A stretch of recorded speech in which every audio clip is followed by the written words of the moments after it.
Assalamualaikum warahmatullahi wabarakatuh. Ya, pada kesempatan kali ini saya bersama teman seangkatan saya akan membahas mengenai iptek atau ilmu pengetahuan dan teknologi.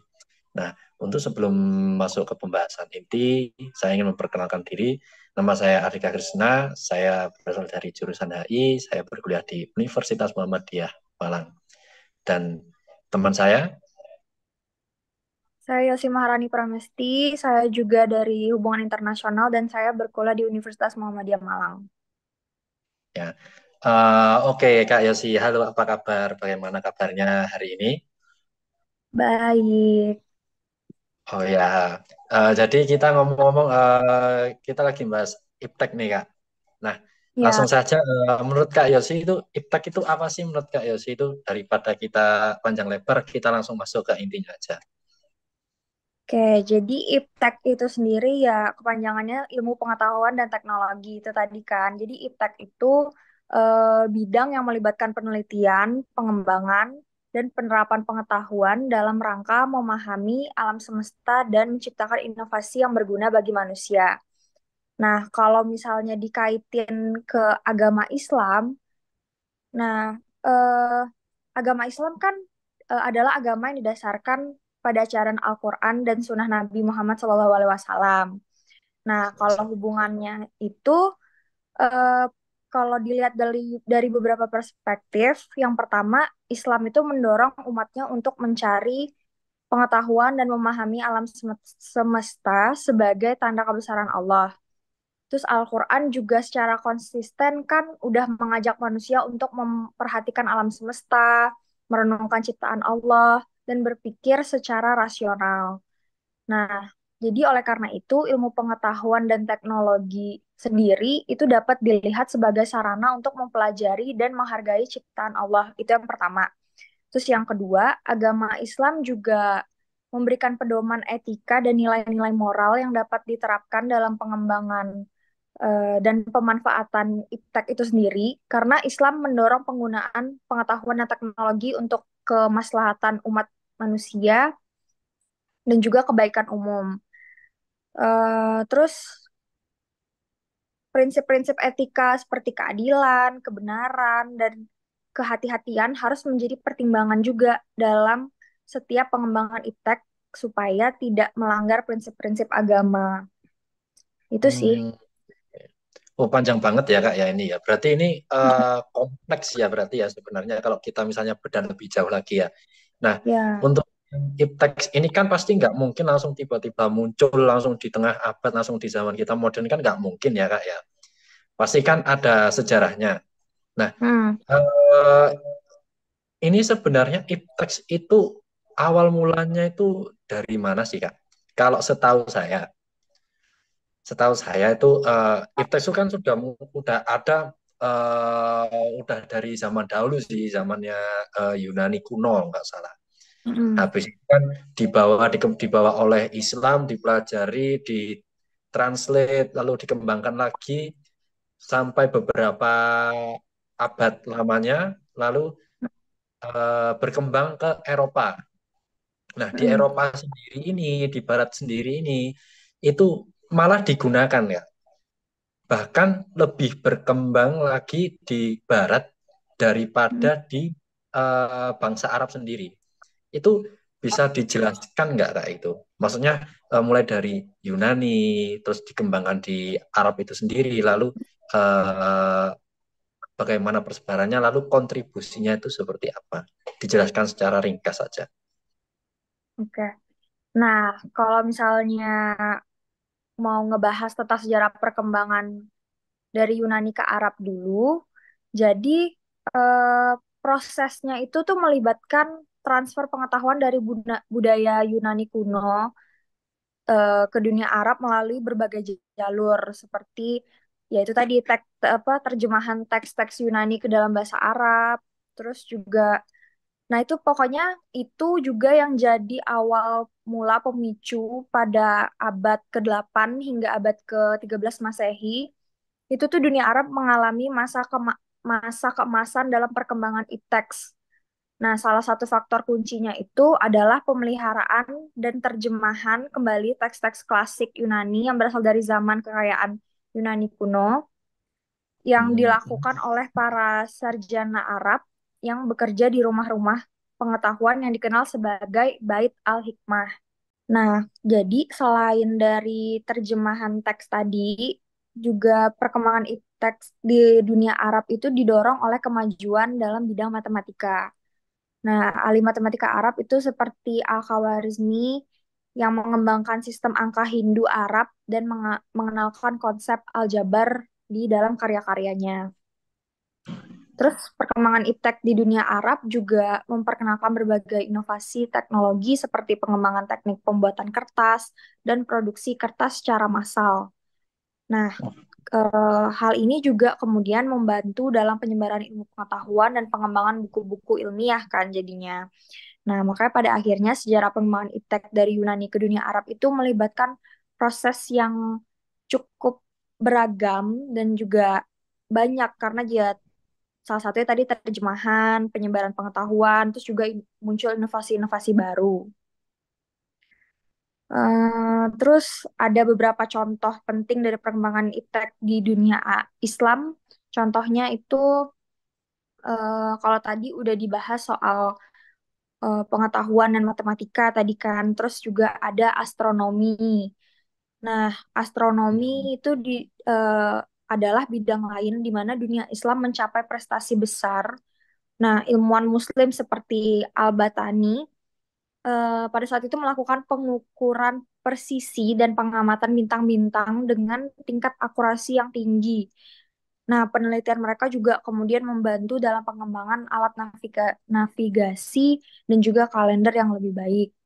Terus juga ada di bidang arsitektur, di mana dalam bidang arsitektur, dunia Islam itu dikenal dengan karya-karya monumental seperti Masjid Agung Cordoba di Spanyol, Masjid Agung Samara di Irak, dan juga Masjid Agung Hagia Sophia di Istanbul.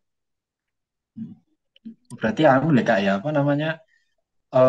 Saking berkembangnya gitu sampai dikembangkan dalam bentuk bangunan berarti ya, Wesan ya. Iya. Canggih Mm. berarti. Lanjut, lanjut, lanjut. Nah, itu aja tadi baru dari perkembangan dari Yunani ke Arab. Itu secara singkatnya aja udah lumayan panjang kan. Nah, kalau misalnya dijelasin lagi tadi pertanyaannya kalau nggak salah sampai akhirnya ke dunia berkembang juga ke dunia barat kan. Yes, Nah, kalau apa ya, Islam pada saat itu dibawa oleh dinasti Umayyah yang mana perjumpaan mereka di Spanyol itu melalui beberapa proses yang tidak langsung. Nah, seperti dari militer, politik, sosial, seni, itu turut menjadi proses persebaran Islam di dunia barat khususnya Spanyol gitu. Oh, Nah, berarti anu kemudian ya sempat apa, ini ya apa saya potong sebentar ya Kak ya. Berarti ya, sempat ada kontak non fisik sama fisik ya kayak militer tadi ya Kak ya. hmm, Mungkin anu ya persebarannya ini bisa apa melalui apa ya? Bukan peperangan sih jatuhnya apa ya? Istilahnya hal baik kontak fisik yang baik antara militer Arab dengan sana ya. Oke, oke. Lanjut, lanjut. terus kenapa sih perkembangan iptek itu cukup berkembang pesat gitu ya di Barat itu karena para filosof Muslim itu sangat terbuka dan juga mau untuk membagikan ilmu secara adil tanpa memandang siapa, terus memandang kalangannya, agamanya gitu. Jadi makanya itu Islam itu tuh mudah banget diterima di masyarakat Barat gitu. Terus jadi melalui karya-karya dari para filsuf Muslim itu juga akhirnya masyarakat Barat itu dapat mengerti tentang Islam sampai sekarang pun di sana juga masih dipertahankan gitu. Bahkan pada masa klasik umat Islam itu sudah berkembang jauh hingga ke Barat. Seperti yang saya Nah, bilang tadi tuh ya, yang ke barat itu ke Spanyol itu yang dari dinasti mm, Umayyah ya. Yang sedangkan Iya, yang Abbasiyah tadi itu yang ke mana? Ke Baghdad itu ya. iya, Tapi walaupun Pernah begitu Timur. kan sebenarnya Umayyah sama Abbasiyah ini kan apa ibaratnya? Sering konflik. Bisa dinamakan secara kasar sering konflik. Hmm, Bukannya mereka anu ya, apa memiliki satu misi yaitu adalah untuk mempertahankan Islam itu sendiri dan mengembangkan hingga ke Asia, ke Spanyol, ke luar Jazirah Arab intinya. Lalu itu kan tadi proses persebarannya ke barat ya. Lalu untuk hmm. sebelum ke barat kita tarik mundur sebentar. Itu pasti ada proses kayak transformasi sama kayak naturalisasi sama originalisasinya. Itu bisa Heeh. dijelasin. Yes. Nah, iya, jadi dalam sejarah perkembangan iptek di dunia Islam itu ada tiga prinsip penting yang menggambarkan pendekatan yang diambil oleh para sarjana Muslim, yaitu ya yang pertama naturalisasi, terus yang kedua transformasi, terus ada originalisasi. Nah, prinsip-prinsip ini tuh merupakan dasar dari perkembangan ilmu pengetahuan dan teknologi dalam budaya Islam. Nah, kalau yang pertama itu naturalisasi itu, jadi naturalisasi ini tuh mengacu kepada upaya para sarjana Muslim untuk mengasimilasi pengetahuan yang ada dari peradaban sebelumnya, seperti peradaban Yunani, Persia, India, dan juga lain-lainnya gitu. Nah, naturalisasi ini tuh masuk ke yang kayak menerjemahkan karya-karya itu tadi.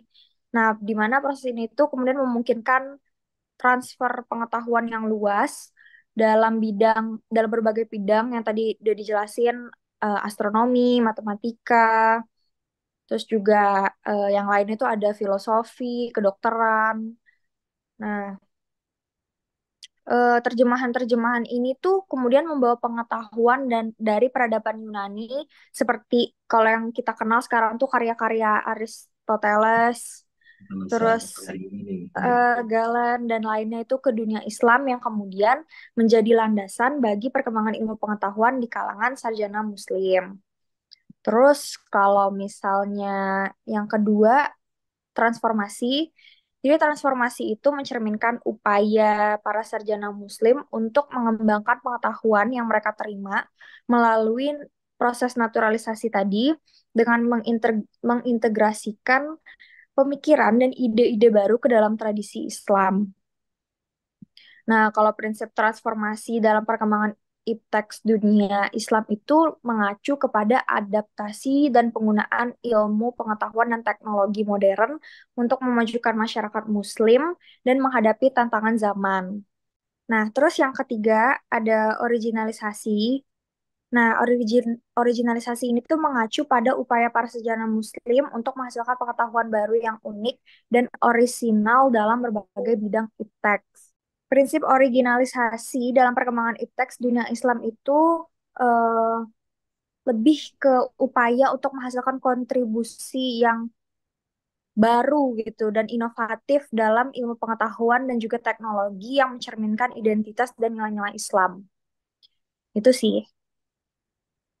Oke, itu berarti tadi penjelasan ringkas mengenai itu tadi ya, mulai dari gimana Yunani Yunani lalu ke Arab, lalu apa di Arab ada proses kayak naturalisasi, transformasi dan Hmm. originalisasi. Lalu yang ketiga itu sampai ke bagaimana Arab ini mereka mengembangkan ilmunya ke wilayah barat. Nah, contohnya tadi seperti yang saya jelaskan tadi yaitu adalah di Eropa seperti Spanyol sama Barat. Benar ya Kak ya. Iya benar. Oke, berarti dari situ kita bisa ambil value-nya nih Kak. Berarti Hmm. seluruh ilmu pengetahuan teknologi yang kita rasakan sampai sekarang itu tidak lepas dari yang namanya Islam dan peradaban dari Yunani kuno ya berarti Kak ya berarti. Iya, Tergantung berarti bagaimana kita saat ini mengembangkan ilmu pengetahuan dan teknologi ini mau ke arah mana, apakah mau ke arah yang baik atau yang buruk, semua tergantung kembali kepada niatnya masing-masing ya kayak berarti ya. Iya Lalu benar. untuk pesan-kesan dan harapan dari Kak Yosi sendiri dari perkembangan iptek yang sudah semakin apa ya canggih saat ini itu apa Kak? Hmm. Bisa dijelaskan Kak? Ya harapannya paling ya kan itu tadi kan prosesnya tadi itu udah memakan waktu yang lama, terus ya pokoknya prosesnya panjang lama dari Yunani ke Arab terus sampai akhirnya juga ikut berkembang pesat di Barat. Ya bener sih kayak yang udah kakaknya bilang tadi, kalau misalnya dengan adanya ilmu pengetahuan sekarang itu lebih ke kitanya sih, gimana kita bisa gunain ilmu itu ke hal yang baik. Soalnya kalau misalnya kita lihat tentang ilmu pengetahuan dan Islam itu bakal selalu apa ya, selalu berdampingan gitu dan bakal selalu berkaitan. Nah, kita yang udah kita di masa sekarang itu ya kita paling lebih ke mengadopsi ilmu-ilmu yang udah mereka terapin dari tokoh-tokoh sebelumnya itu yang udah sukses di bidang mereka masing-masing, yang akhirnya kemudian bisa mempercepat kemajuan dalam berbagai aspek kehidupan termasuk kesehatan, eh, ilmu-ilmu kayak tadi matematika, astronomi, ekonomi, pertanian, energi dan juga lain-lain gitu sih. Oke, baru sekali Kak. Oh, itu tadi merupakan pemaparan ya. Mungkin ada tambahan materi lagi dari Kak Yosi atau sudah cukup? Udah cukup. Udah cukup sih itu aja sih. Oke, berarti pada intinya kita tidak boleh melupakan ya, walaupun kita sekarang kita adalah pengguna teknologi, namun kita tidak boleh Ya. melupakan para pendahulu kita yang sudah Hmm. jauh dari dulu mengembangkan ilmu pengetahuan dari masa Yunani, lalu dikembangkan ke Arab, lalu dikembangkan ke Eropa. Malah justru lebih bagus dikembangkan ketika di Barat ya Kak ya. Hmm. Nah, oke, itu tadi merupakan pemaparan singkat dari Kak Yosi. Saya Arika Krisna, mohon maaf apabila ada salah kata maupun perlakuan. Saya undur diri. Terima kasih. Wassalamualaikum warahmatullahi wabarakatuh.